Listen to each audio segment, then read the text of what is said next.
If you're being approached by an aggressively looking dog, start yelling and screaming. It'll show your dominance and spook the animal off. Yes, this is a widespread myth, and no, it won't help you if you meet a canine that looks as if it's going to attack you. The best course of action in this rather scary situation is to stand still and avoid direct eye contact with the animal. You shouldn't run. It may only encourage the dog to start chasing you. If the animal attacks, drop to the ground and curl into a ball, protecting your head and neck with your hands. But what if you come across another, much more dangerous representative of the canine family? A wolf? Running away won't save your life. Wolves are much faster than humans, especially in the forest. Plus, as soon as you start running, the wolf's prey drive will immediately kick in. Instead, maintain eye contact with the animal at all times and never ever turn your back on it. While trying to escape, make sure the wolf remains in front of you. If the predator ends up behind you, its hunting instincts may come into play, so slowly back away while facing the animal. You might have heard that if you've been bitten by a snake, you should apply garlic to the bite area. Another misconception. Garlic has absolutely no effect on snake venom. Instead, try to remember the color and shape of the snake. It can later help doctors treat the bite and figure out what anti-venom is needed. Also, remain still and as calm as possible. It can slow down the spread of venom. And, of course, immediately seek medical help. If you see a bear, fall down on the ground and pretend to have passed away. Unfortunately, it doesn't always work this way. First of all, you need to show the animal that you're not prey. Do not make any high-pitched noises and don't scream. This way, you may agitate the bear even more. If you wave your arms, do it slowly. If you decide to talk some sense into the bear, do it in a calm and low voice. Without taking your eyes off the bear, start to move sideways. It won't let you trip and go down. Do not rush or run away. Although at first sight, bears may look clumsy and heavy-footed, they're surprisingly good runners. Plus, these animals love chasing their prey. That's why if a bear charges after you, stop moving altogether. There's a misconception that bees can only sting once. But in reality, the problem is that honeybee stingers are barbed and can easily catch on their victim's skin. The stinger gets stuck. The bee can't free itself and doesn't usually survive such an accident. You need to remember that bees will protect their hives no matter what. And they can sting you even if you're just walking by. Dark colors can make bees more aggressive, since such hues make people look like their natural enemies. That's why if you're dressed in a black t-shirt, your chances of being stung by these insects are higher. If a swarm of bees is following you, hide in an enclosed or dark space. The lack of proper lighting will throw the insects off your track. Similar rules apply to wasp encounters. One of the worst mistakes you can make is wearing your long hair down and wearing dark clothes. Wasps are attracted to dark moving objects, and your clothes and hair certainly fit this description. So if you suspect you may come across some wasps, put on some light-colored clothes and keep your hair tied up in a ponytail or bun. Contrary to popular belief, bathing a wasp sting in vinegar or baking soda won't help. Instead, apply some ice to the affected area. Gorillas are called the kings of the jungle, and not without a reason. They are leaders that tend to protect their family and land. They won't normally attack you if you behave obediently. So, upon meeting a gorilla, sit down. This way, you won't look large and threatening, towering over the animal. Try not to make loud noises and avoid direct eye contact. In case of an attack or approach, curl into a ball. Gorillas are proud animals. As a rule, they won't attack the weak and defenseless. Surprisingly, a wild kangaroo can pose a serious threat to a person. But it will only happen if you enter the animal's territory and it feels threatened. To avoid a conflict, cough. It's not a joke. Your coughs should be short and quiet. The kangaroo will consider it a sign of disease, and there's a chance it won't attack you. After that, back away slowly. This way, you will look smaller, therefore less threatening. Don't turn away and run. It will only provoke the animal. Remember that kangaroos are perfect jumpers, capable of catching up with you in a few moments. Of course, we must talk about sharks. The good news is that out of several hundred shark species existing on Earth, only about a dozen attack humans. If a shark gets interested in you, it will be extremely hard to break away. To not attract sharks, prevent blood or any other body fluids from getting into the water, sharks can feel smells at great distances. Also, when you go swimming, take off shiny jewelry or other reflective objects.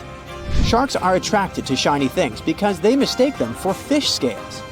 Don't turn your back on this predator and don't try to escape in panic. You will look like prey this way. Move slowly. Hitting the animal in its eyes and gills can only make it angrier and more determined to attack. Instead, start making bubbles. They're too noisy for sharks, and these animals don't like them. If you encounter a wild boar, it'll be a mistake to try to escape the animal by jumping into the water. Boars are actually good swimmers and can easily follow you if they feel threatened. Instead, start whistling or singing if you spot a wild boar walking nearby. If you've encountered a lion, maintain eye contact with the animal. Don't turn your back and don't move your eyes away. It will give the predator some time to attack. Try to look more massive than you actually are. Lift your arms and jack it up. If you look big and threatening, the animal will try to avoid the confrontation. Speak to the lion in a reasonably loud and confident voice. Such behavior isn't typical for a victim. You will baffle the predator, and it will perceive you as an irritating presence, which is better to stay away from. Elephants are clever and quite friendly animals, but they have been known to attack people. This is especially true about female elephant mothers with babies. If you have come across an elephant, pay attention to its body language. If the trunk is curled and the ears are pulled back, it means it might try to attack and crush you. If the animal approaches, don't run. Try to find something to serve as a barrier between you and the elephant. It can be a stone or a tree. Rhinoceroses have bad eyesight. That's why it's easy to frighten them and provoke them to attack. These animals' speed can reach 37 miles per hour, which is why it's really difficult to outrun them. The most foolproof way to escape from a rhinoceros is to hide behind a tree. It's a serious obstacle for the animal. Also, it's unlikely to follow you through bushes or high grass. Hippos may seem cute, but this image is very misleading. These animals can be extremely dangerous. Despite their weight, hippopotamuses can run at a speed of 18 to 28 miles per hour. Plus, it's quite easy to make them angry. So if the weather's hot, try not to come close to bushes. The level of water lowers during the drought season, and hippos hide in tall grass. To make the animal leave you alone, climb a tree, a rock, or a steep hill. Wait there until it goes away. Despite the widespread opinion, bulls react to movement, not the color red, or any other color. That's why if a bull is running at you, stay straight and still. Use your hat, t-shirt, or other clothes you have at hand as bait. When the bull runs up close enough, throw this object as far away from you as possible. The bull will change the direction and follow this new target. You're walking along the riverbank.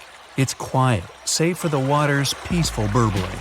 The hot Georgia sun beats down on your neck. That's when you notice something strange on the ground. Looks like a quarter-sized black coin with a weird pattern on it. You bend over for a closer look. Is it a coin? This thing looks like an ancient seal with a symbol carved in it. It's probably from some long-lost civilization. You could sell it and make a fortune. You crouch down on one knee to pick up your newfound treasure. As soon as your finger touches it, you pull your hand back as fear wells in your gut. It's hairy. Whatever, nothing a good cleaning won't fix. You go to pick it up again, digging your nails in the dirt around it to pull it out of the ground. That's when it moves. Your heart jumps in your throat. It's pounding so hard you can feel it in your head. The fear turns to horror when the coin wiggles its way out of the ground. It's no ancient treasure, it's a huge spider. A ravine trapdoor spider, to be precise. This hard, coin-looking growth on the back of its body serves as a shield. The eight-legged terrors burrow into the ground and plug it like a cork, so hungry enemies can't get to them. Or, giant confused humans like you. The spider is venomous, but its bite isn't toxic to humans. Whew, lucky you. But I didn't say you wouldn't feel it. Best stay away from those sizable pincer-like fangs. Ow! Well, so much for your riches. Perhaps fortune awaits you in Mexico's Baja California peninsula. You're walking on dried-up ground when you notice a long white stripe up ahead. You get closer. Oh, looks like a super long worm, you think to yourself. But it doesn't move like any worm you've ever seen. That's when you see it has arms and a head. This pale creature with black beady eyes is a Mexican mole lizard. It lives in the ground where all its dinner of insects and termites hang out. It rarely comes out, so you're pretty lucky to have seen this bizarre reptile. Now you're in a rainforest in northeastern Australia. Ahead, half hidden among the trees, you notice something large and round. This mysterious figure lying on the ground is covered in black hair. At first, you think it's a bear curled up sleeping. But that wouldn't make any sense. There are no bears down under. You're getting closer when a twig snaps under your foot. The thing hears you and springs to its legs. It turns to you, and you now see this is a bizarre and beautiful bird. That black hair is actually a thick coat of long, fine feathers. This formidable fowl has a bright blue head with a large horn on top. Is that a trumpet? No.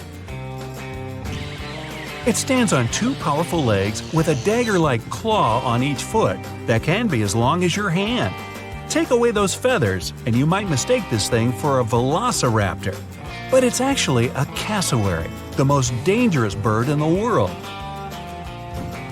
It could jump straight over your head if it wanted to, definitely high enough to kick you in the chest. And its blows are strong enough to break bone, not to mention that claw that can cut through anything like butter. This bird was made to hunt and avoid being hunted.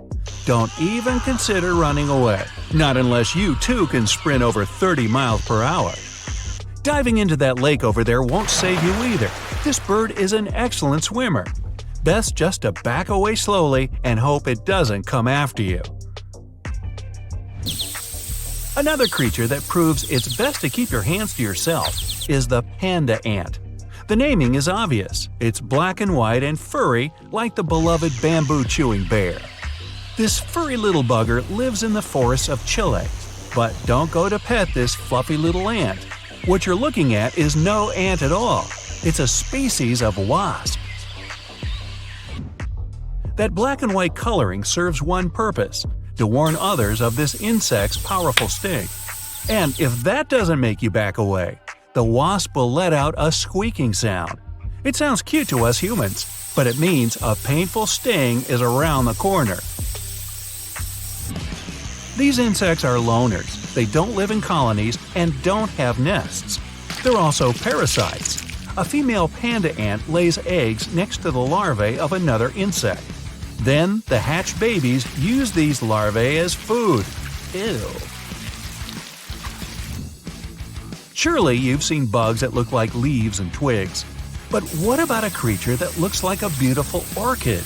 You can find this fragrant flower in the forest or a green field among other plants. But make sure that's a flower you're leaning in toward to smell.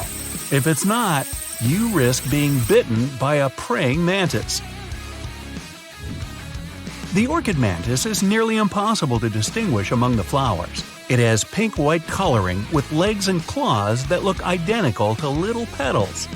It uses its resemblance to the plant to hide from predators and hunt insects that love these flowers. A butterfly or a bee flies up to the flower when one of the petals starts moving. The unsuspecting meal might take it as simply the wind, but then the petal turns into a sharp claw that suddenly grabs the insect. Oh my! Dinner is served.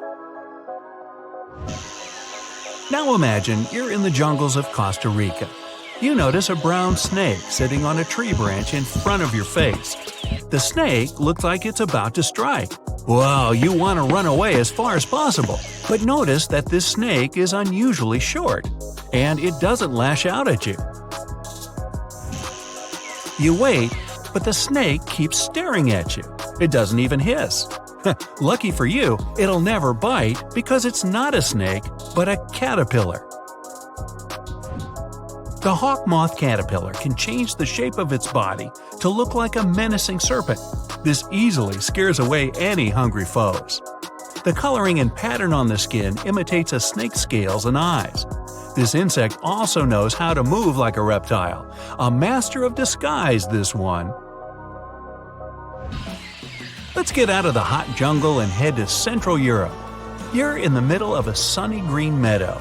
Colorful flowers bloom around. Birds sing and bees buzz by. Among the bees, some are not what they seem. You'd hardly be able to distinguish the imposters. But if you look really closely, you'll see the golden bee fly moving through the air.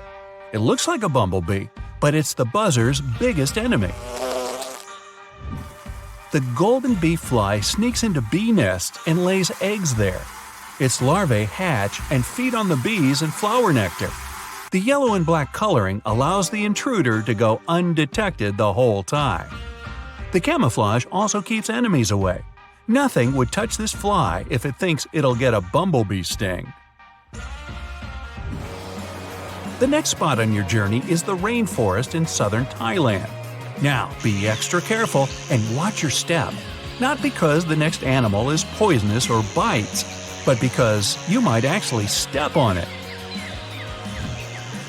The leaves from the trees have fallen and turned a gray-brown hue. Among these leaves, it's tough to distinguish the Malaysian horned leaf frog. Its body shape, coloring, and especially those pointy growths coming out above its eyes all allow this amphibian to hide perfectly among the fallen foliage. This frog can sit for hours in one place, waiting for its next meal to come close enough to… Now you're in a garden. You see a beautiful bright flower and a small bird hovering near it. The bird flaps its wings so quickly you can hardly see them. And that long needle-like beak makes you immediately assume you're looking at a hummingbird. But as soon as you get closer, you realize this is not a bird, but an insect. Fortunately, the hummingbird hawk moth isn't venomous and doesn't sting. It's just a lovely little creature that decorates the garden with its presence. Many people even grow plants rich in nectar to attract these moths. Hey, that's an idea.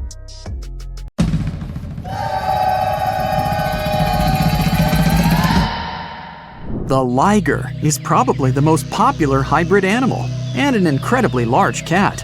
You won't see them in the wild. People most deliberately breed them. Lions and tigers don't even inhabit the same areas.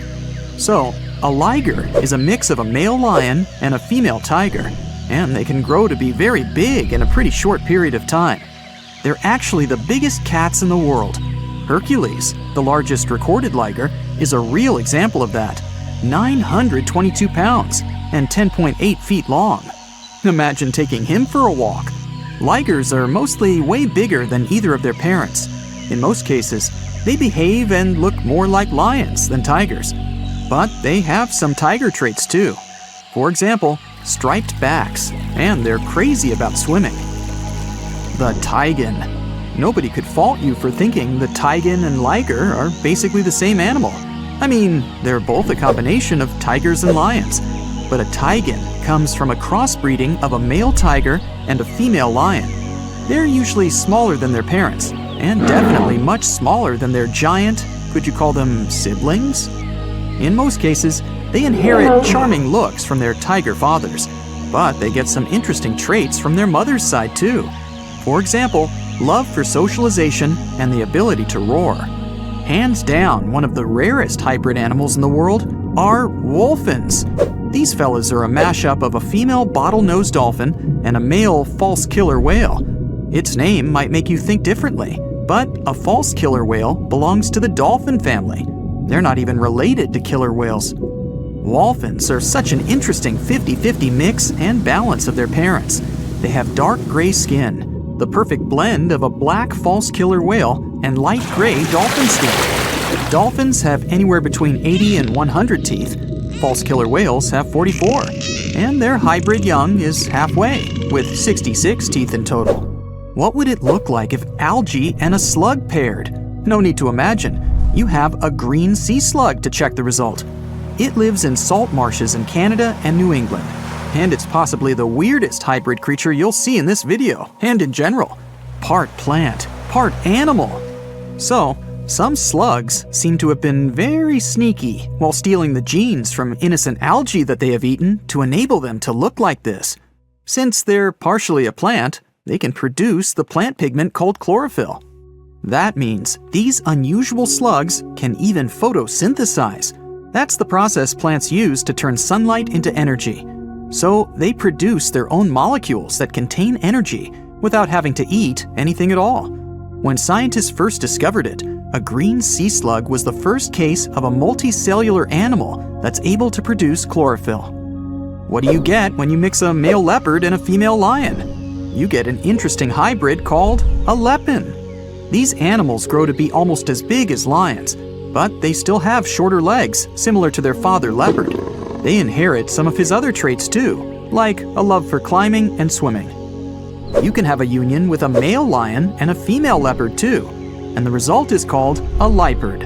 Male lions are usually around 10 feet long and weigh about 500 pounds. The female leopard is way smaller, only 5 feet long, with a weight of about 80 pounds.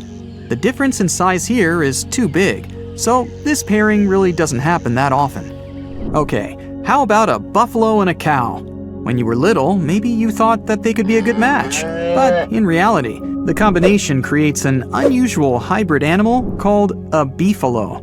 Not many types of hybrid animals can reproduce on their own, but a beefalo can do it.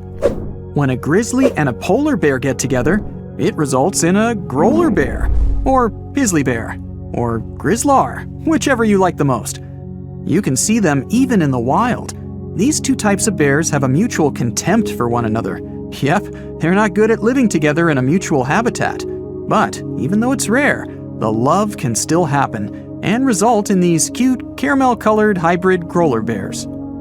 In most cases, they'll be a bit smaller than polar bears, on average 60 inches tall at the shoulder, and approximate weight 1,000 pounds. But they're well equipped for surviving in warmer climates, thanks to the genes they got from their grizzly family side. Now let's get to one pretty tough fella, the jag lion. As its name implies, it's the hybrid of a jaguar and a lion. We don't know much about these intriguing big cats because only a few of them exist. But there was an unintentional mixing between a black jaguar and a lioness, which eventually resulted in 2 jag lion cubs. One had a dark gray coat with black spots because of the dominant melanin gene black jaguars usually have. The other one had a lion color and the rosette pattern spots that remind you of a jaguar. Yep, you already know it. There are also liguars, a hybrid of a female jaguar and a male lion. That's some colorful family. Speaking of wild cats, have you ever heard of a savanna cat? Savanna cats are in both categories of house pets and exotic hybrids, since they're a mix of a domestic cat and a wild African serval hybrid animal. We're talking about striking animals, almost as big as a domestic cat. But what gives them their exotic look are their tall bodies, slender forms, and spotted coats. These cats are extremely loyal, intelligent, and loving creatures. Here's one unexpected mixture, a zebroid. Technically, it's a name people use to describe a hybrid of a zebra and any equine species. But when you pair a zebra and a horse, their young is called a zorse. Zebra hybrids mostly look like whichever animals they've been crossbred with, but with the striped coat of a pure zebra. Most of these hybrid creatures don't even have fully striped coats. You can mostly see the stripes on non-white areas of their bodies and legs. Speaking of zebra hybrids, check out this adorable creature. It's called a zonkey, or zedonk, zebras, zenki. Take your pick. They're mostly either tan, gray, or brown in color. You'll distinguish them by unique stripes that are darkest on their legs and belly. Unlike some hybrids, such as the liger, zonkies can normally live in the wild. In fact, that's where you can find them, living life to the fullest across savannas and open woodland, mostly in Africa. Can you guess what a geep is? Yep, a combination of goat and sheep, and definitely one of the most adorable and cuddliest hybrid creatures in this video. Geeps are very rare. Some experts even believe it's possible that they're not true hybrids, but just sheep with certain genetic abnormalities. After all, sheep and goats do carry different numbers of chromosomes, which means cross-species mixes are almost impossible. When a camel and a llama get together, you get a cute little thing called a kama. Similar to beefalo, the kama also produces the best economic traits of both its parents. The first one was born in 1998. Kamas don't have camel humps. Their body is covered in soft, fleecy fur, similar to their llama side of the family. They can drink big amounts of water at a time, so they can survive with almost no water at all for pretty long periods. The coy wolf is a hybrid where nothing looks that unusual to most people, since the coyote and the wolf are not that drastically different in their looks. After all, these two species only diverged around 200,000 years ago. Now they're still able to mate and bring coy wolf cubs to the world. People living in eastern Canada and the US might be familiar with these smart, adaptable animals that inhabit their forests, neighborhood parks, or sometimes even cities. These hybrids have emerged over the past century or so, and they've picked up the characteristics of both their parents. When a coy wolf is fully grown, it's somewhere in between the size of both parents, but it's also 55 pounds heavier than pure coyotes and has a bigger jaw, longer legs, smaller ears, and a bushier tail. Check out the narluga, an extremely rare creature whose parents are a narwhal and a beluga whale. It's a pretty strange animal, but far from being lonely, they mostly live in the North Atlantic. Scientists had suspected their existence for decades. In 1990, they found an unusual-looking whale skull located in an Inuit hunter's tool shed in Greenland. People from that area said that there were other similar-looking animals, and they fit the description of neither a beluga whale nor a narwhal. People said they had gray skin, narwhal-like tails, and beluga-like flippers. Narwhals and beluga whales are similar in size, and they share a family, the Monodontidae family. So it may not even be that surprising that they're able to successfully breed in the wild.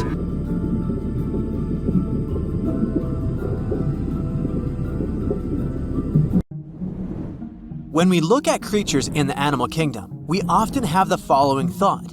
If they have similar traits, they must be related somehow. Zebras, horses, and camels must have some common ancestor.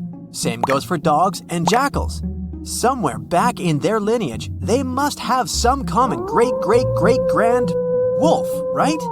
Well, the way evolution works in nature is way more complex. Take, for instance, convergent evolution, which is when different creatures evolve independently from each other but end up having similar traits.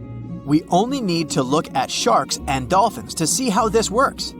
At first glance, they look very similar, aquatic creatures with some species having roughly the same size. But turns out they're mostly unrelated. Sharks are fish. They reproduce by laying eggs and evolved to have the ability to sniff out blood in the water to feed themselves. Dolphins, on the other hand, are mammals. They're friendly and have a way more interesting social life. Take bottlenose dolphins, which have their own special whistles that they use similar to how humans use their names. Not only do they develop this type of whistle to introduce themselves to other dolphins, but they can also learn such names so they can better communicate with each other. Sure, sharks and dolphins did have a common ancestor, but this one lived in the sea almost 300 million years ago. It's safe to say, dolphins and sharks aren't even cousins these days. Another more shocking example of convergent evolution is that of whales and bats. Most of the creatures we can name on the top of our heads use light and sight to understand the world around them.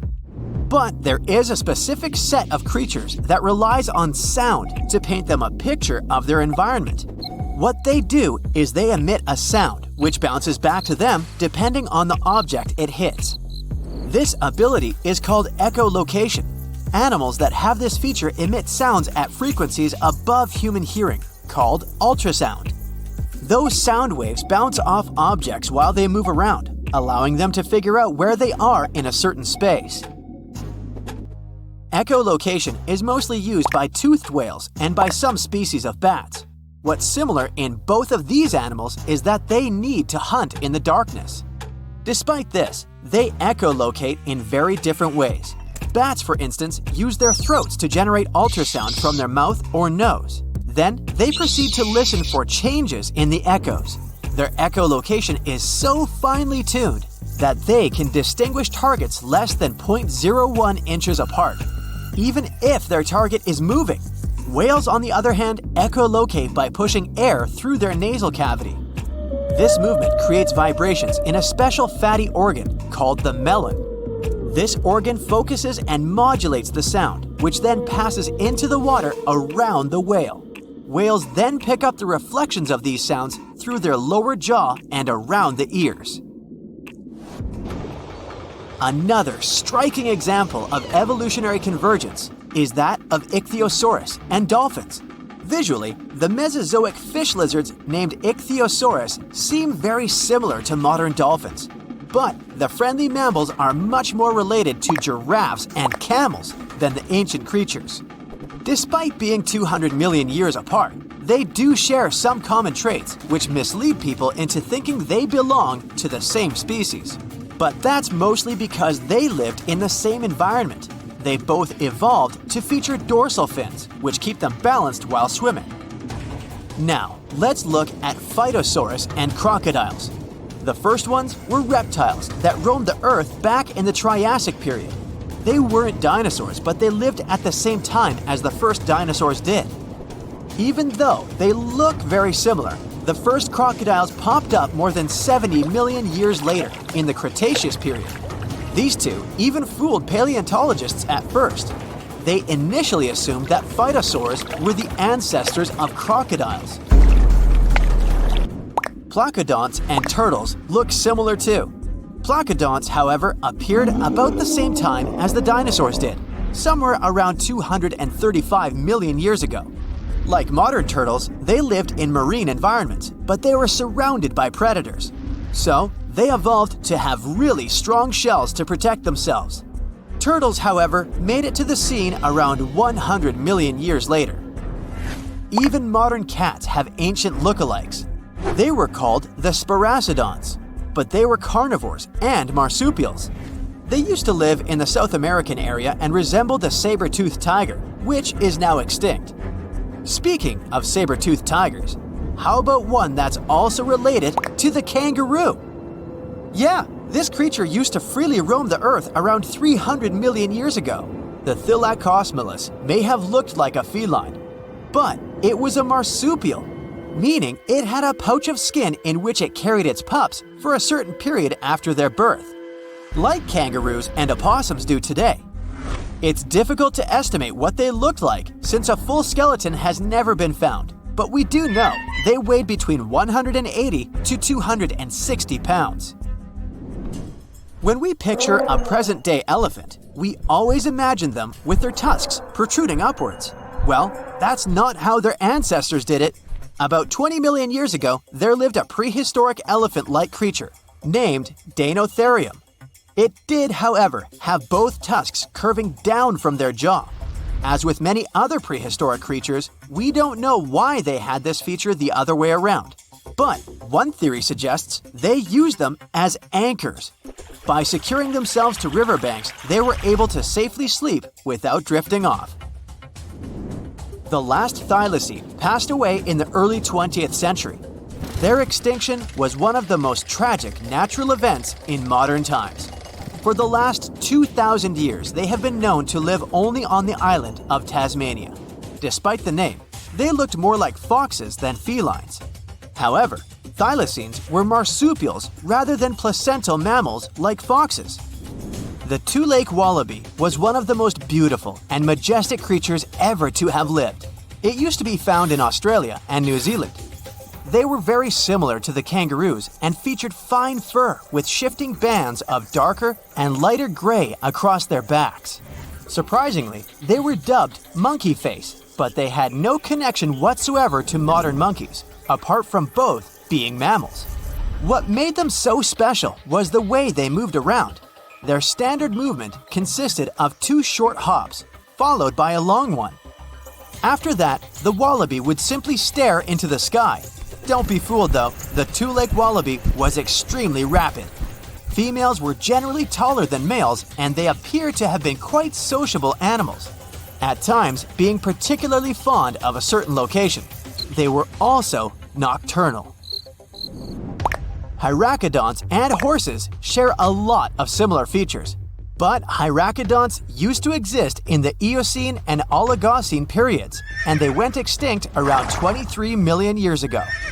In their whole group, they featured very diverse species and came in many different sizes, from the small pony-like to the colossal Paraceratherium, which is one of the largest land-living mammals ever to exist. Modern horses, however, appeared around 2 million years ago. Let's do a little experiment together. Start by stretching your arms out. If you were to draw a line from your fingertips to your shoulder, it would measure around 28 inches. Now, try to picture an insect with a wingspan this big. Hold on a minute, you won't need a large can of bug spray, don't worry. They're extinct. But the gigantic Meganeuropsis did live around 250 to 300 million years ago. However, they most likely resembled the present-day dragonflies, despite not being technically related. Scientists figured out that they were not true dragonflies because of differences in the shape of their wing veins. Scientists still don't know why these bugs turned out so big. Some believe insects are limited in size because of the small quantity of oxygen they're able to take in. In the times when these insects roamed the Earth, the levels of oxygen in our atmosphere were much higher, so that might be one explanation. Other specialists think that they got so big because there wasn't any other predator large enough to pick them up from the ground. Well, it seems we got dinosaurs completely wrong. Plus, the movies created an image of them that's hard to get out of the head now. You know what I'm talking about? Dinosaurs as giant lizards. I mean, lizards are cool. There's a type of lizard found in the streams of Costa Rica that can stay under the water for up to 16 minutes. They create a pocket of air at the top of their snout and breathe exhaled air while submerged. So-called horned lizards can spout blood out of their eyes, shooting it up to 6 feet. Poor lizard has to do it when it gets closer to the mouth of its attacker, since this bad taste makes a predator change their mind and go after some more delicious bites. Then there's the basculus lizard that can run over water while making its escape from bigger animals in the rainforests of Central America. They can do that for short distances, but still, it gets to rear up and rely on flaps of skin on the toes of its hind legs to have more surface area. Many types of lizards have had to develop such unusual adaptations, so they didn't become an easy, quick snack for snakes, coyotes, hawks, foxes, and other big animals going after them. They wouldn't have to do it if they had some giant cousins that would protect them, like dinosaurs. But even though they look like gigantic, scary lizards in the movies, it's not what you would see if you had the chance to go back to the dino age. You'd have to be aware and run if you saw feathery creatures instead. Feathers don't sound that scary because birds are the only animals alive today that have them. But millions of years ago, it was a different story. Some of the most fearsome dinosaurs were covered in feathers too, of different shapes, sizes, and colors. For example, check this fella, a cousin of the famous T-Rex. It was a scary predator that weighed 1.5 tons and was covered in a shaggy coat of filaments, known as protofeathers. These feathers were not used for flying, but to stay warm or attract mates. Or take a velociraptor, for example. For so long, we've believed it's a sleek predator with the skin of a lizard. But it turns out it was a much smaller, colorful creature covered in feathers, like some sort of bird. Many of their dino relatives had pretty long feathers all over their forearms, together with downy feathers that were spread across the rest of the body. This works for most of the meat-eating dinosaurs, or so-called theropods. There were tiny ones with a tail fan full of feathers, or those with shiny feathers in a mix of colors. It was similar to a hummingbird. Maybe it wouldn't be that scary to face dinosaurs after all. Some of the fossils researchers found are well preserved. In combination with modern techniques they use to study these fascinating creatures, they found out dinosaurs came in different colors. Archaeologists found some fossilized feathers together with fossils of melanosome structures. Those are pigments that gave them gray, brown, and black colors, like Anchiornis, whose body was almost entirely black. It's reminiscent of a bird with wings and fluffy tail feathers on his hind legs, together with a pretty long tail that could fan out. This fella had white stripes along its wings too. It also had a brown head crest. This one was perhaps there as a display or used to communicate with other Anchiornis dinosaurs. And check out this one. It also had a bristly tail and different markings on its body. Thanks to the fossils they found, researchers have been able to reconstruct the appearance of this dinosaur, giving it so many details. Not only did dinos look like birds, but they also behave similarly to them. For example, they sat on their nests to protect their eggs and most likely used their feathers for displays. There was a discovery in Canada that revealed one type of dinosaur had a fleshy crest on its head, like a rooster's comb. Scientists think this crest was likely used as a way to attract a mate or show off to other dinosaurs. Then, there's the scariest of them all in the dinosaur kingdom, the T-Rex. Can you imagine this one in a birdie version? Also, you may have seen pictures of T-Rex with its big sharp teeth and its jaws wide open, kind of always ready to bite into its prey. But these images might be completely wrong. Some recent research tells us these top predators might have had something that we take for granted in almost all land animals today: lips. Now think about it. When you look at a crocodile or an alligator, you don't see any lips covering their teeth. So everyone has always assumed that their prehistoric relatives, theropod dinosaurs, were the same way. Well, not quite. Researchers looked at fossilized dinosaur skulls and compared them to modern reptiles, and found out these dinosaurs likely had soft tissue around their mouths that functioned like lips. Scientists learned this while studying small passageways in the upper jaws of dinosaur skulls, something called foramina. Foramina allows blood vessels and nerves to reach the soft tissues around the mouth. In lipped reptiles like lizards, these foramina are arranged in a line along the edge of the jaw near the teeth. Scientists examine the enamel of the teeth too. When enamel dries out, it wears down more easily. The researchers found that the side of alligator teeth that is continuously exposed erodes more like the wetter side facing the inside of the mouth. However, in theropods like T-Rex, the teeth have an even wear pattern. This tells us teeth were kept covered and moist.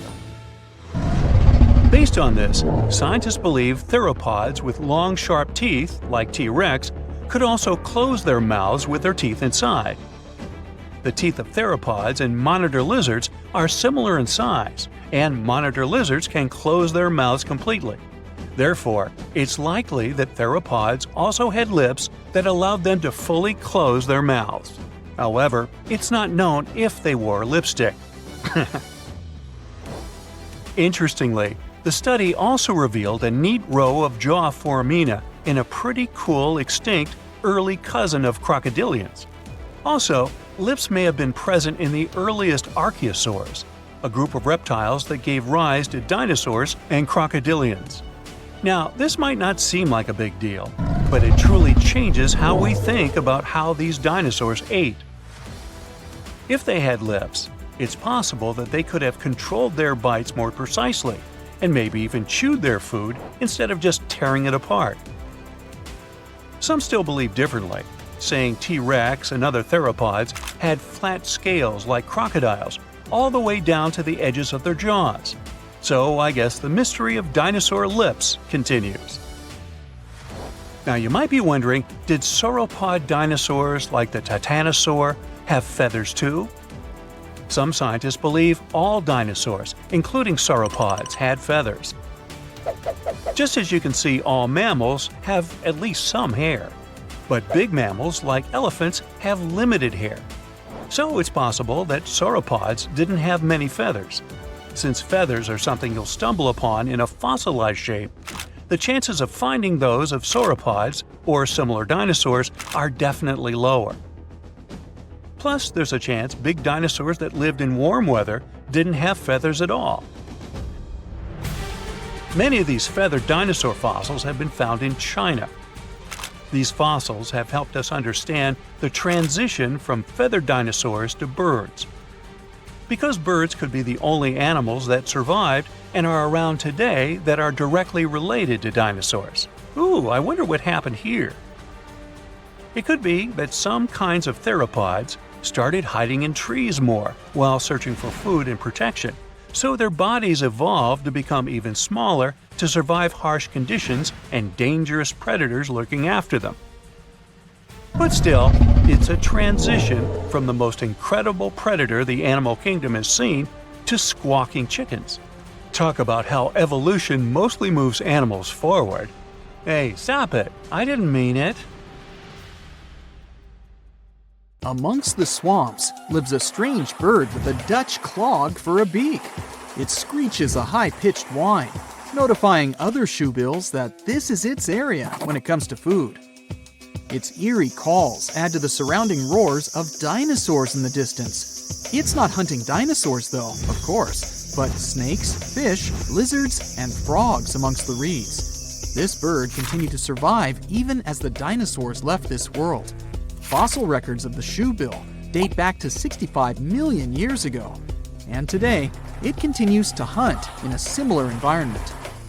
Although once widespread, today its restricted habitat is within several countries in Africa. The shoebill stands up to 60 inches tall, and its broad wings are built for soaring across the plains. But the main feature of the shoebill is, of course, its beak. Ancient in appearance, it's gone unchanged for ages. Its huge bulging bill measures up to 9 inches, which makes it the third largest among all living birds. The upper mandible of the beak ends with a sharp nail, perfect for its prey. It lets the bird take them out with an instant peck. With a wide range of food at its disposal, it's known as one of the most terrifying birds. Its hunting behavior is still as effective as it was millions of years ago, which has made its survival possible. It feeds mainly on aquatic animals, fish, frogs, lizards, and even small crocodiles. So there's always been plenty of options at its own all-you-can-eat buffet. Surprisingly, their relationship with humans is a pretty chill one. That's why they're so popular among birdwatchers. This cool guy is just standing idle, staring down the lens, as if to say, "I've seen a lot worse than you." Lurking under the water in many countries around the world, another opportunistic hunter lays low beneath the shallows. Meet the saltwater crocodile. With an appearance that just straight up tells you it's ancient.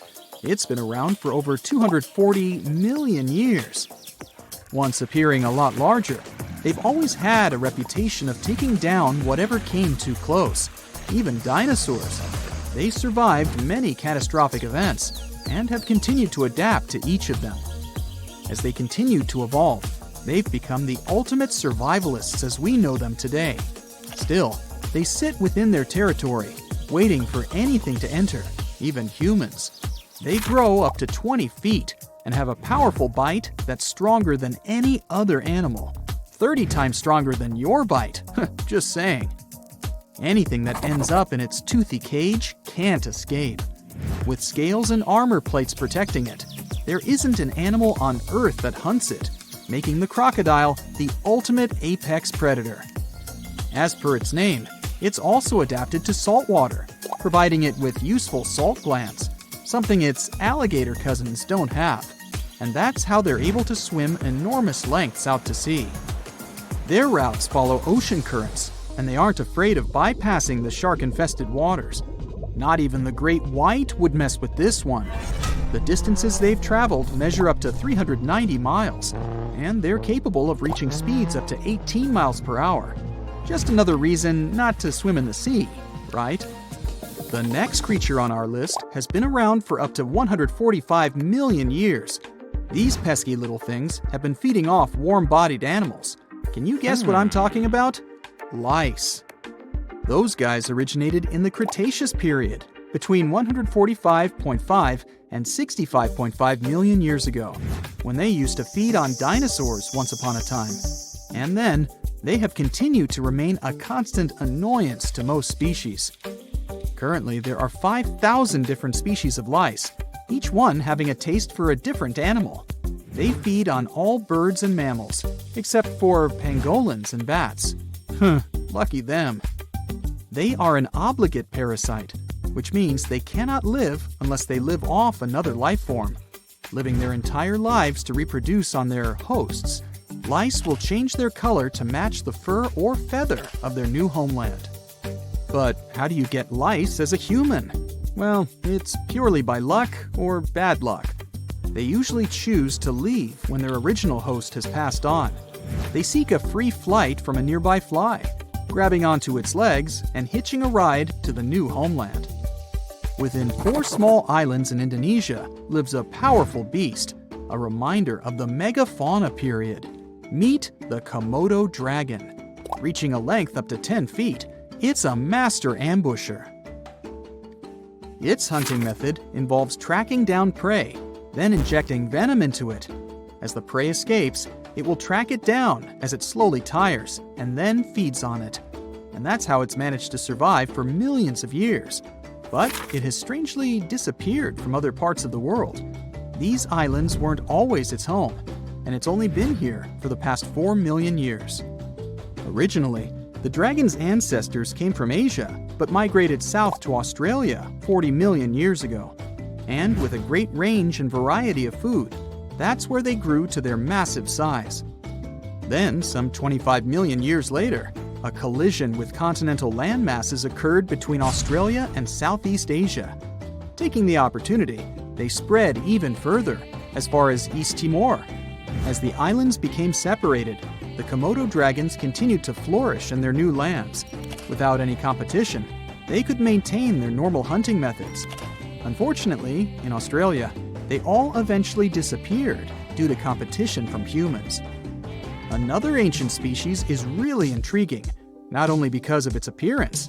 Let me introduce it to you, the coelacanths.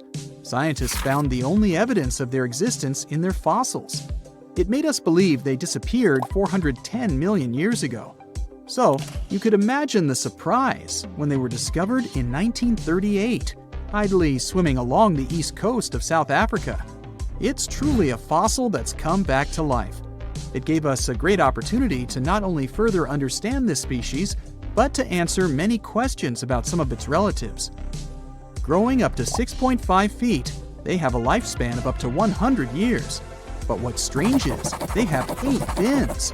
They're the oldest known living member of the lobe-finned fish. They are so ancient that they're more related to amphibians, reptiles, birds, and even mammals than to the ray-finned fish we know. Armored with strong cosmoid scales and with a hinge on their jaw that allows them to open their mouth very wide, they are truly ancient-looking creatures. But they did evolve slightly differently than their ancestors, although they still look the same. They once lived in much shallower waters and originally used lungs to breathe. After the dinosaur age, They had to move into deeper waters to feed and gradually upgraded their lungs to gills. And it was this new ability that ensured their survival. Let's go even further back to 480 million years ago. You wouldn't think that anything that existed back then could possibly still be alive today. But the horseshoe crab is not only still on this planet, it's almost identical to its ancestors. Its whole body is protected by a thick plate with spikes pointing outwards.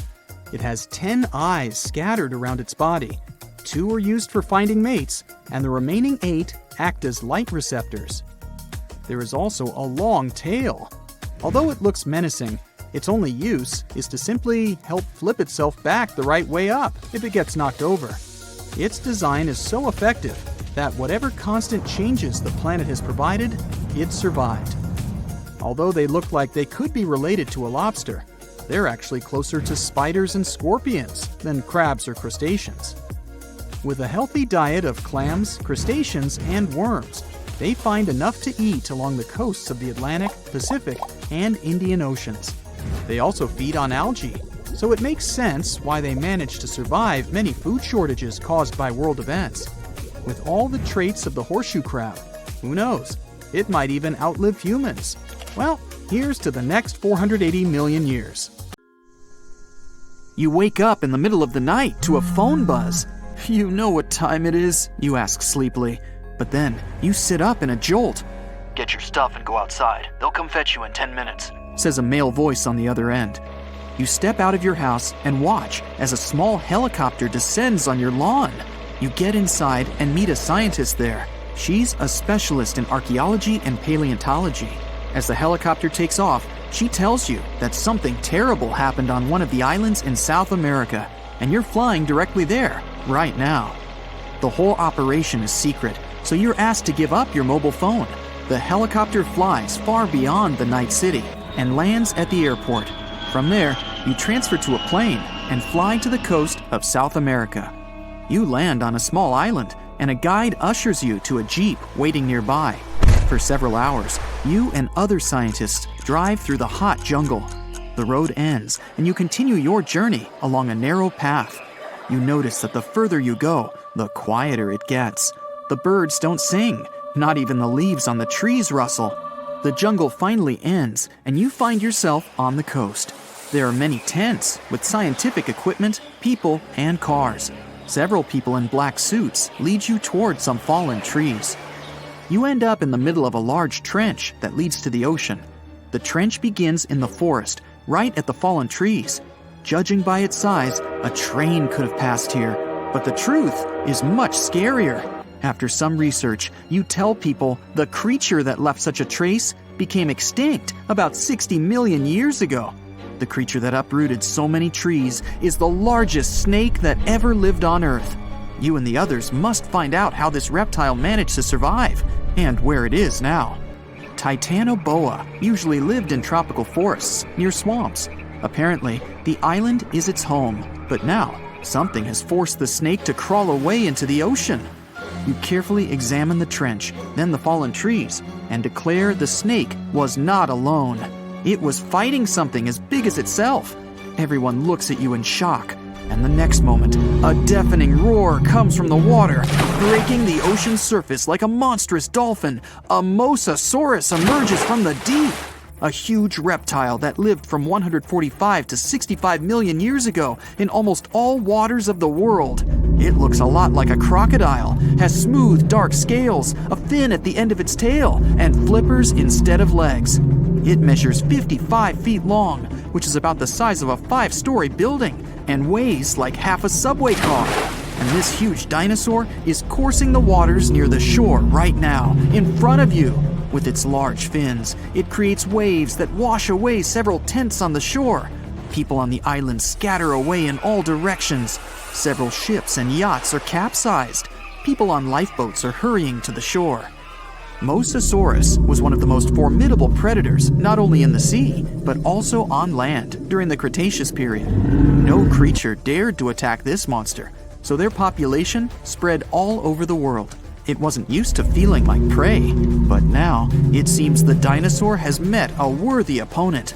The Mosasaurus dives back into the water as if running away from something. A few hundred feet away, you notice a long, smooth body of the Titanoboa.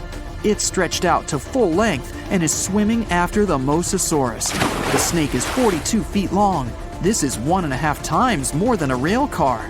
The biggest snake on the planet comes to grips with the scariest underwater dinosaur, and you're standing witness. The Titanoboa wraps itself around the sea predator and drags it to the shore. With its flippers and fins adapted to the sea, the great dino will be at a disadvantage on land, but it has lungs, not gills. It needs air to breathe, so the fight continues. Both the snake and the lizard end up on the shore. You're watching them from behind the trees nearby. The snake squeezes its opponent hard and is winning, but the Mosasaurus manages to push the Titanoboa's head to the sand with its flipper. The snake lets the enemy go, and the Mosasaurus crawls back into the water because it's faster and more agile there than the snake. The Titanoboa slithers after its rival. The fight goes on underwater. The Mosasaurus manages to swim away from the shore and hide among the reefs and algae. Thanks to its dark scales, it's almost invisible there. The snake swims past, and the Mosasaurus jumps it from behind. Its powerful jaws are opening wide like a snake's. It clings to the opponent. The Titanoboa immediately reacts and wraps itself around the dinosaur. It bites the finned tail with its giant fangs. The two colossal animals are in a clinch now and don't know what to do next.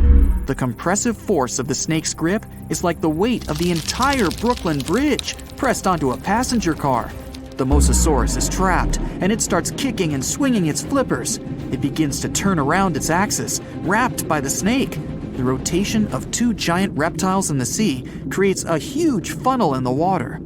Whole schools of fish swimming around get trapped in there. The Titanoboa becomes dizzy from this merry-go-round. It loses concentration and opens its jaws. The lizard uses all its strength to break free, and the snake swims away from it. Now the dinosaur is chasing its opponent. The Titanoboa emerges from the water, not far from the shore. Helicopters fly around the island, recording the events.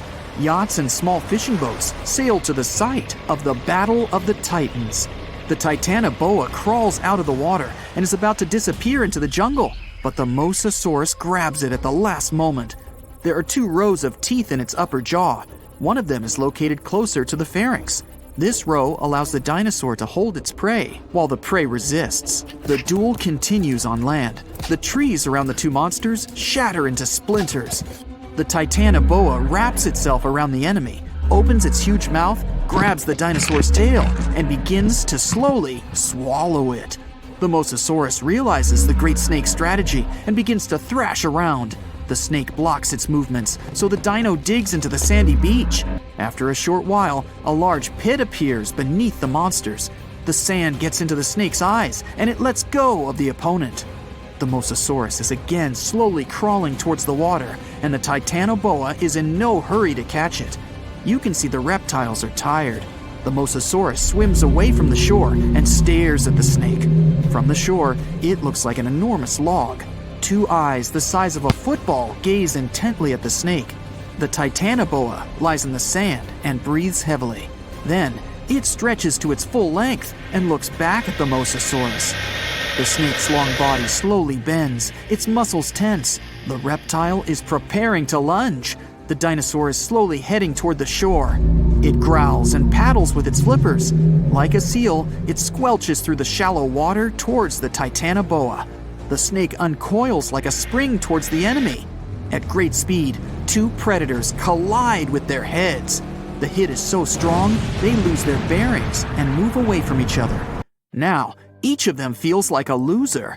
The dinosaur slowly paddles into the water, and the snake returns to the jungle. The monsters are tired of fighting. There's no winner. You and the rest of the people stand with your mouths open in complete silence. You look around the island and notice trees with broken branches everywhere. In the depths of the island, you find a waterfall and huge wet stones. There are large scratches on many of them. Somehow, millions of years ago, lots of ancient reptiles managed to survive global disasters on this island. And now, there are only 2 left. you conclude that the Mosasaurus and the Titanoboa have been fighting each other for years.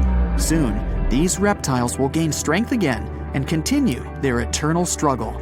You decide to leave the island before that happens. No one expected such a strong storm.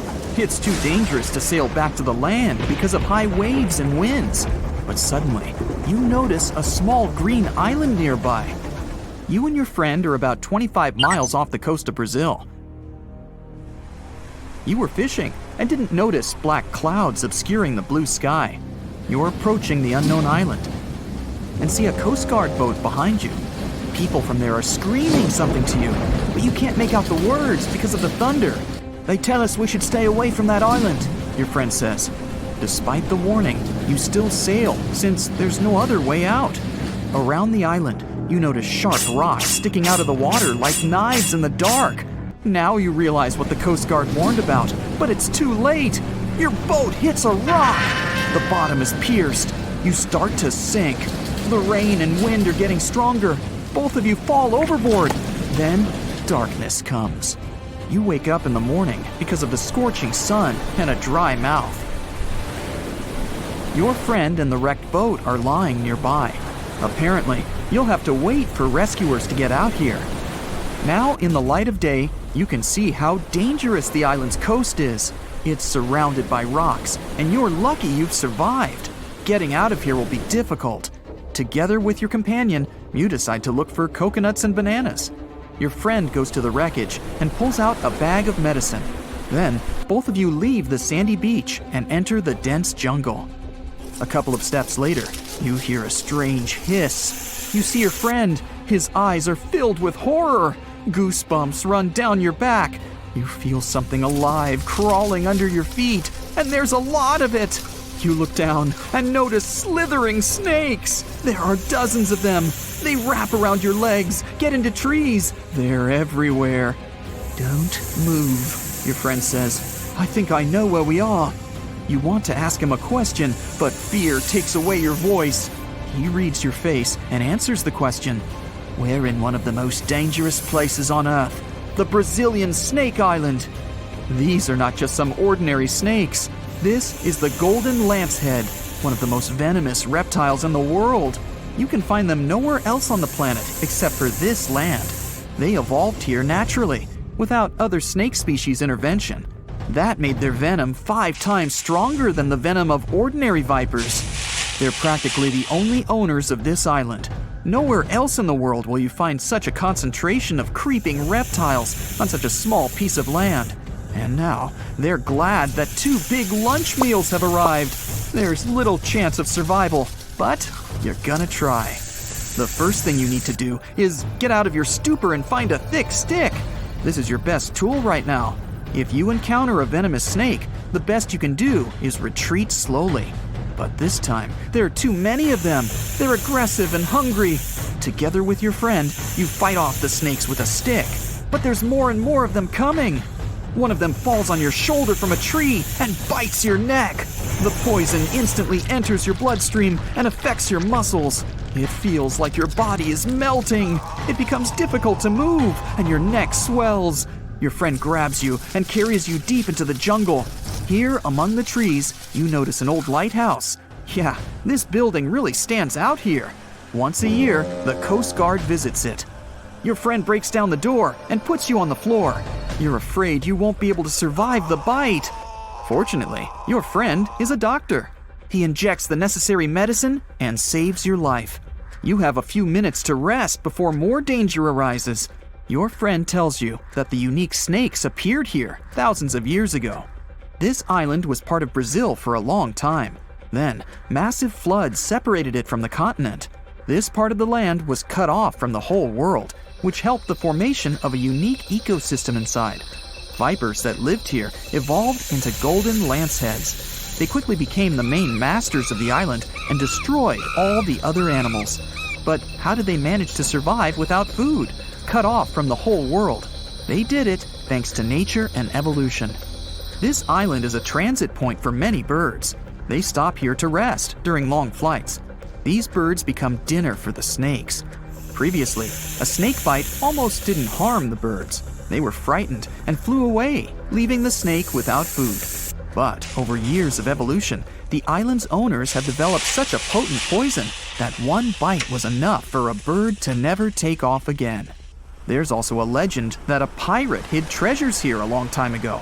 And, so that no one would ever find it, he brought snakes to guard his gold. Of course, there's no chest with coins here, but the island is attractive for modern pirates, even today. Golden lancehead snakes are an expensive commodity, so bad people often visit this place to hunt the reptiles. That's why the Coast Guard is always on duty around the island. People are forbidden to visit this place. And even if someone manages to get past the guards, they will have to face the rocks. Only biologists and scientists have permission to study the local fauna. A necessary condition for a visit is a doctor's presence in the team, so they can save people from the snake's poison. So we have pirates and hordes of poisonous snakes, but there's something else that makes the island even worse. At this moment, you hear rustling all over the building. Thousands of little paws are tapping on the walls and floor. You look around and see lots of giant cockroaches. Some of them are half the size of your palm. They crawl under your clothes. You and your friends scream in fear and run out of the lighthouse. Quickly, you reach the shore and fall into the water. It seems that not a single cockroach is left under your shirt. But that's not all. You hear a strange buzzing sound.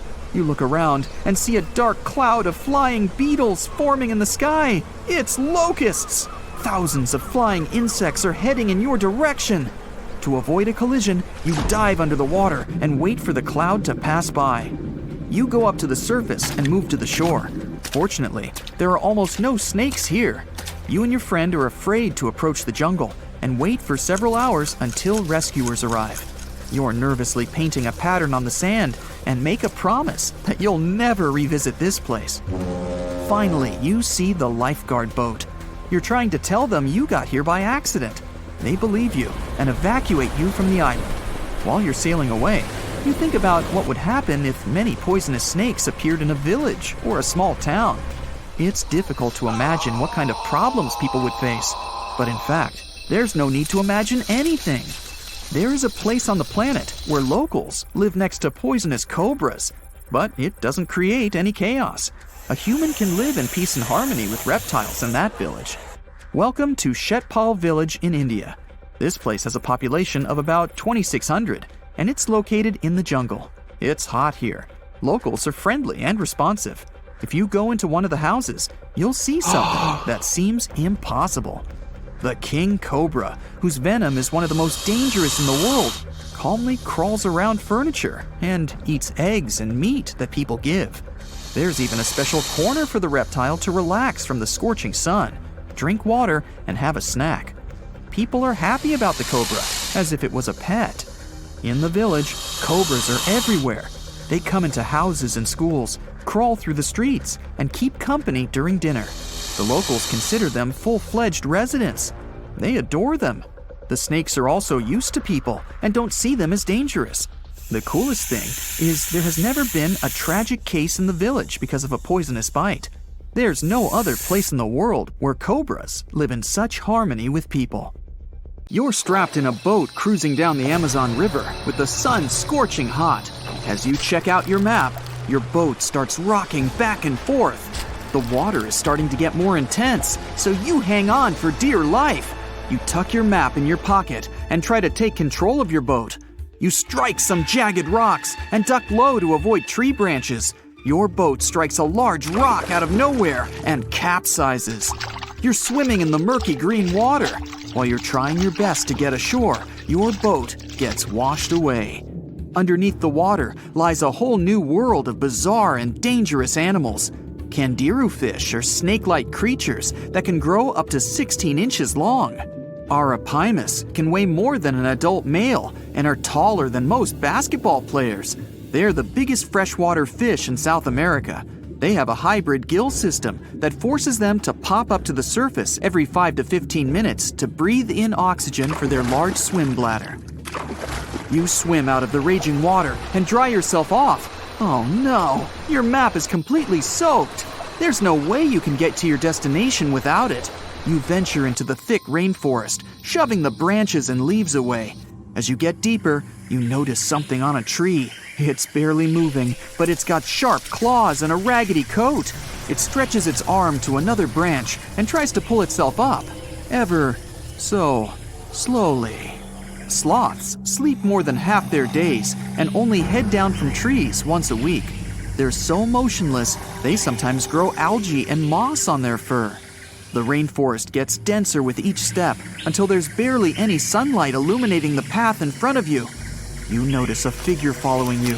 With every branch you step on, you can hear a faint sound right next to you creeping around. You start walking a bit faster, and the sound catches up with you. You make it out of the dense part and tread along a narrow path until you reach a cliff. You can't walk normally here, so you pin against the wall and walk sideways to cross the hills. You slowly move across with the river 30 feet below you. You move your right foot, and some rocks fall into the river. You keep going and misstep. You're about to fall, but you hold on to a large tree branch and pull yourself up. You notice a couple of colorful poison frogs inches away from your fingers. Touching any of these frogs can be extremely dangerous and harmful, despite their amazing color patterns. The golden poison frog is one of the most poisonous animals in the world. One of them hops right next to you, so you let go of the branch and fall back in the river. The river is washing you down until you reach a calm current. Underneath you is a swarm of piranhas swimming with their sharp teeth. The red color on their skin is unmistakable, so you swim off like an Olympic athlete. Piranhas will eat anything that gets in their way, no matter the size. You grip onto a log and climb up a small rock to catch your breath. There's a huge electric eel underneath the rock. Despite their name, they're more related to catfish than eels. They use their powerful 600 volts of electricity to defend themselves and catch food. You're stuck, unless you're like the common basilisk that can run on the water like a jet ski. These incredible lizards have special webbing on their toes and can run the distance of a basketball court. You hop on a bunch of rocks until you reach the land. You continue walking along the riverbank until you come across a moving rock. You rub your eyes and see it moving again. It's a dinosaur-looking turtle that resembles a crocodile with armor. The mata mata is a freshwater turtle that disguises itself with its surroundings to catch prey. Their heads stretch longer than their bodies. You shimmy your way past it and continue. You head back into the rainforest and find a spot to rest. Wait, there are giant ants everywhere. They're the biggest ants in the world and can produce one of the most painful stings out there, even comparable to a wasp's sting. You immediately get up and find another place to rest. As you continue walking along, you notice the same feeling of something following you. You can hear some leaves rustling, but it's getting dark and there's no way of telling. You find a nice little spot to build a campfire and catch some Z's. But in the Amazon, everything is a threat, except for those cute capybaras wandering around.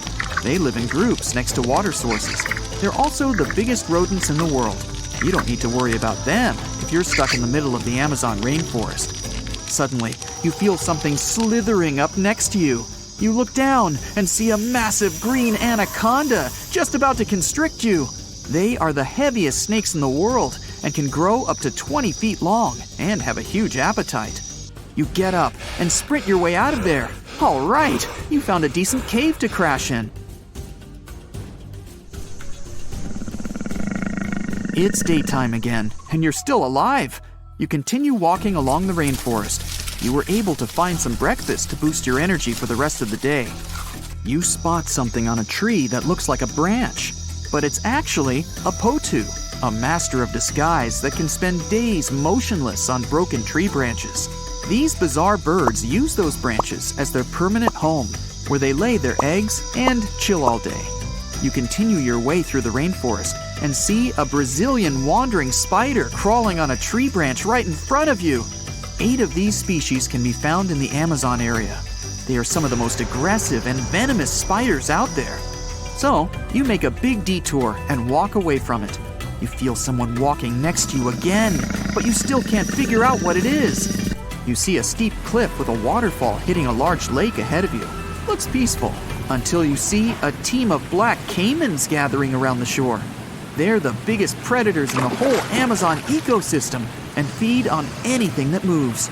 It's a good thing you're on high ground, otherwise, whoa! You slip and fall down the river, right on the deep end. So far, no caimans spotted you. You swim underwater and try to get to the opposite end of where the reptiles are. As you climb out and dry yourself off, you notice some large black spots on you. You try pulling them off, but they've latched on pretty hard. The Amazon giant leech finds its target by tracking movement and shadow. Once they attach themselves to the skin, it's extremely difficult to extract them. The best way to do so is to slide your finger next to its mouth and pull it off slowly. Ugh. You manage to get them off your body and see that the caimans are swimming towards you. You're pinned to the wall with the lake of hungry reptiles approaching. Suddenly, a pink dolphin jumps out of the water and splashes all over them. They can grow larger than humans and are the celebrities of the Amazon. Scientists think they get their color from the blood capillaries on their skin. The Amazon even has bull sharks swimming around. These carnivorous giant fish are threatening to humans and can swim in both saltwater and freshwater. These sharks prey on anything within their reach, including other sharks. The dolphin distracted the caimans, so you climb up the cliff and try to find the best way to escape. Opened jaws waiting for you to fall into the pit are right below you. You're lucky enough to escape to the top, but as your arms pull you up, the first thing that you see is a jaguar looking straight at you. It's the creature that's been following you this whole time. You get up while it starts circling you, timing its strike. You know that you can't take on a jaguar, nor can you outrun it, so you grab a large tree branch from the ground to defend yourself. It jumps at you, but you duck down in time. The jaguar lands in the water far away from the caiman crocs. It's a good thing these large kitties are excellent swimmers. You pick yourself up and continue. And to your surprise, you find your boat again. You fix it up and sail your way out of the Amazon. Whew! Warning, monster ahead. Not the best thing to see written on an old wooden sign at an entrance to a rainforest you just ran into. You're a professional treasure hunter and wildlife explorer. Right now, you're being chased by some mean-looking poachers, but those guys are amateurs. You dart left, hide, then run again. Works every time. Why were those guys shouting so much? Back to business. For several years now, you've been on a quest for a pirate's chest. Inside, a 300-year-old royal medallion. And according to this old map, the chest is somewhere here, in this jungle. Chirping birds, hungry bugs, screaming monkeys, hopefully nothing too hungry.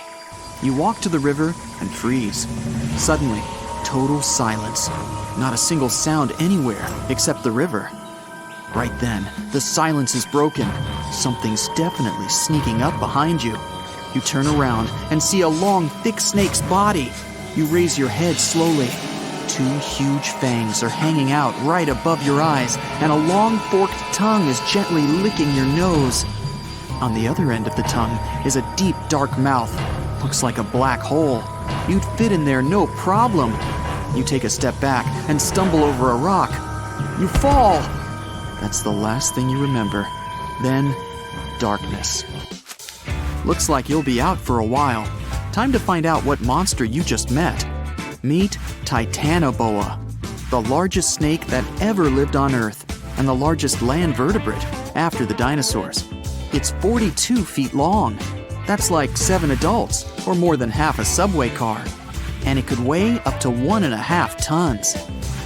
All modern pythons and anacondas are descendants of this ancient reptile that lived 60 million years ago.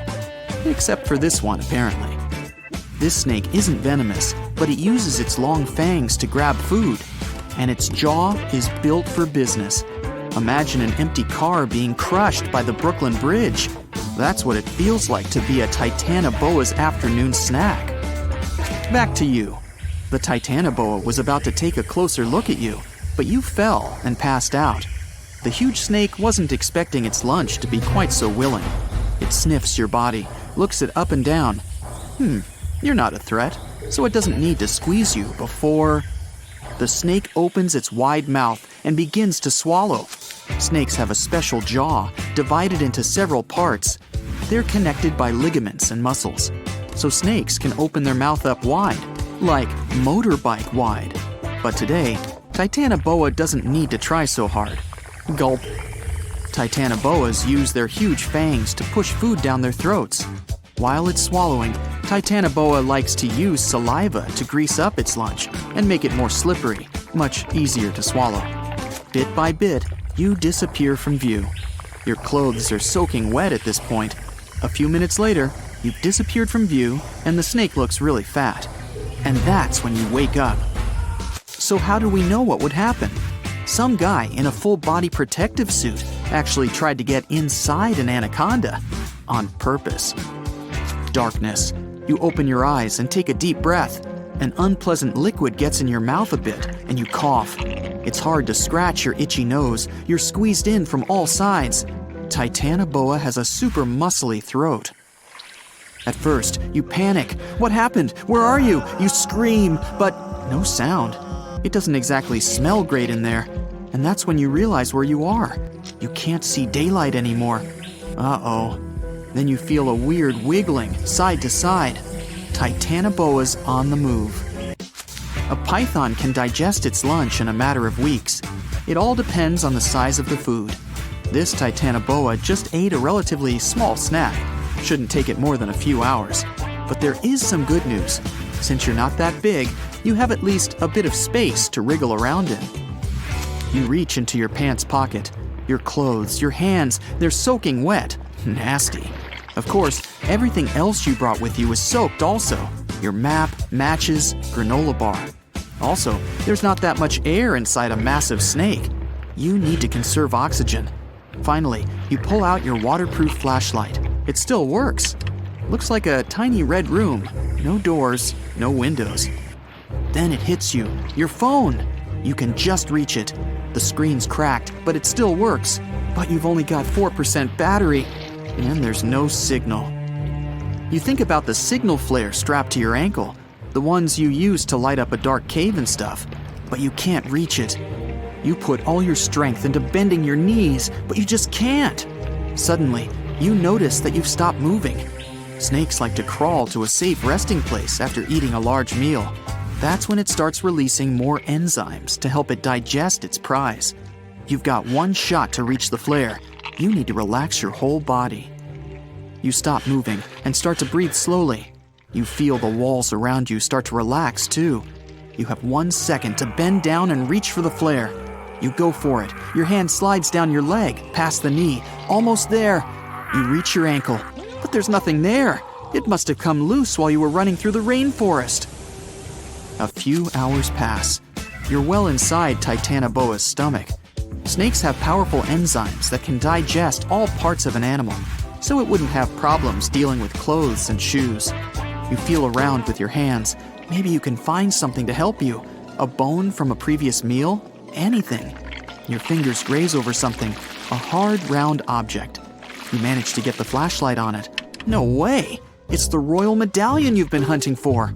This Titanoboa must be way older than you thought. It must have had a tasty pirate snack about 300 years ago. How did this snake survive so long? Good diet? Plenty of exercise? There's no chance of escape.